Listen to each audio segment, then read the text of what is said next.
आदिल साहब, आपसे प्रोग्राम का मैं आगाज़ करूंगी। जिस तरह से कल हमने देखा लाइव समात के दौरान इलेक्शन कमीशन की जानिब से हमने देखा बड़े बैकफुट पर थे, और एक जिस तरह से इलेक्शन कमीशन को कॉम्पिटेंट होना चाहिए था वैसे कॉम्पिटेंसी जो है वो दिखाई नहीं दी है। देखें, अपना होमवर्क मुकम्मल किया होता तो वो कॉन्फिडेंट नज़र आते। जब अदालत ने पूछा शेड्यूल किधर है, कौन सी तारीखें होंगी, और जो रिटर्निंग अफसरान की तकर्री का अमल और उसके बाद लाहौर हाई कोर्ट का फैसला आने के बाद जो इलेक्शन कमीशन का तर्ज अमल था, जो उनका कंडक्ट था, वो हैरान कुन था। बल्कि बाज़ मामलात पे तो जज साहिबान ने बरहमी का भी इजहार किया।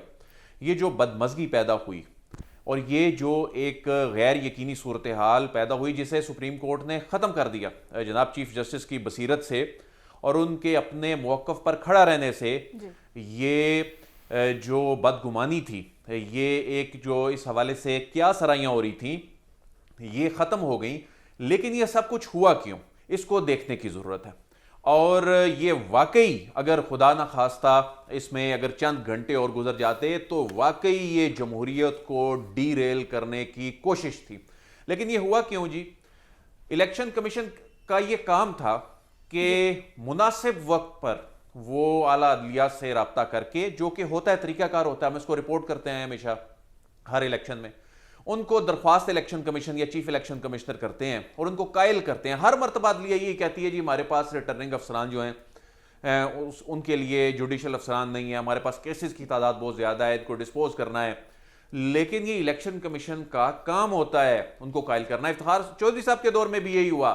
ये 2009 की पॉलिसी में ये लिख दिया गया था, लेकिन उसके बावजूद उसके बाद 2 इलेक्शंस में अदलिया से आरोज लिए गए। और उनका फायदा ये होता है कि उनके जो बॉसेस होते हैं वो चीफ जस्टिस साहिबान होते हैं हाई कोर्ट्स के। उनके बॉसेस पॉलिटिकल बॉसेस नहीं होते, लेकिन जो ब्यूरोक्रेसी होती है वो डायरेक्टली इनडायरेक्टली ये जो बड़े करता धरता इलेक्टेबल्स, वो किसी ना किसी तरीके से उनके अंडर उन्होंने काम किया होता है। यही वजह है कि इन पे उंगलियां उठती हैं, शकूक-ओ-शुबात उठते हैं।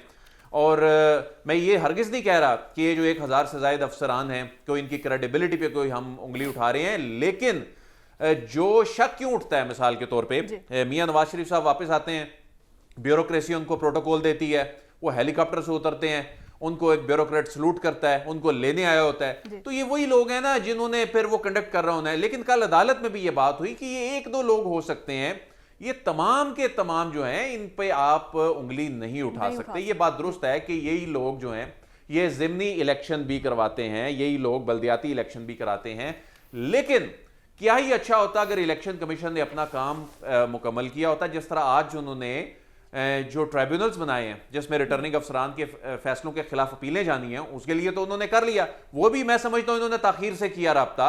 और रिटर्निंग अफसरान के मामले पर भी पता यह चला कि किसी हाई कोर्ट ने इस तरह को बहुत वाजे तौर पर नहीं कहा था कि हम देंगे ही नहीं। किसी ने कहा जी अब वक्त आएगा दे देंगे, फिर किसी ने कहा जी कि ठीक है इस पे हम देखते हैं, किसी ने कहा जी हम जी ठीक है हम देने के लिए तैयार हैं रिटर्निंग अफसरान। अगर कोई नहीं भी मान रहा था तो इसमें जुडिशरी को कायल किया जा सकता था, जो कल खुद इलेक्शन कमीशन के वकील ने बताया कोई इतना बड़ा इशू नजर नहीं आ रहा था। लेकिन अब जो अदालती फैसला आ गया इसमें इसके अलावा कोई ऑप्शन नहीं था। ये वाकई में अगर इसमें चंद घंटे भी डिले हो जाता तो ये इंतखाबी अमल जो है इससे मुतासिर होता। 8 तारीख की जो डेडलाइन है जिसे अदालत ने पत्थर पे लकीर करार दिया है, ये वाकई खुदा न खास्ता इसको नुकसान पहुंच सकता था। इसके अलावा अदलिया के पास तो कोई ऑप्शन नहीं था। ये बहुत बड़ा काम सुप्रीम कोर्ट ने कर दिया है। लेकिन इलेक्शन कमीशन की जो अदम तैयारी थी, इलेक्शन कमीशन जो माजी में जिस तरह इलेक्शन कमीशन रिटर्निंग अफसरान के मामले में काम करता है, इस मरतबा हमें वो काम करता नहीं नजर आया। यही वजह है कि ये क्योस बन गया और ये गैर जरूरी तौर पे हुआ।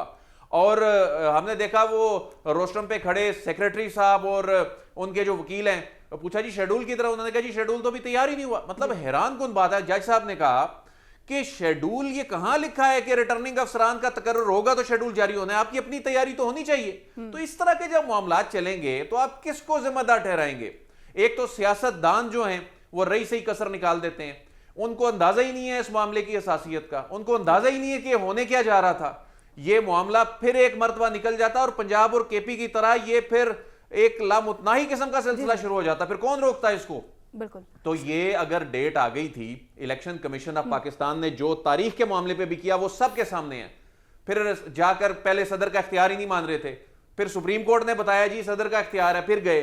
फिर ये जो कल मुलाकात हुई जो सीनियर जज साहिबान से, मैं समझता हूं कि कौम को उनका शुक्रिया अदा करना चाहिए कि उन्होंने उस मुलाकात में बहुत सी चीजें जो हैं वो सामने आई, जिसके बाद फिर इन्होंने जाकर अपील दायर की और उसके बाद ये फैसला आया। और अब तमाम बहाने, जो तमाम रुकावटें हैं वो आला अदलिया की जानिब से ख़त्म कर दी गई हैं। और एक चीज़ मैं ये भी बता दूं कि ये जो कहा जा रहा है ना कि ये जो 2018 के इंतखाबात हैं ये वो ब्यूरोक्रेसी ने कराए थे, ये कुछ सियासतदानों की जानिब से कहा जा रहा है, ये बिल्कुल ऐसा नहीं है। उस वक्त जो DROs थे वो डिस्ट्रिक्ट एंड सेशन जजेस थे।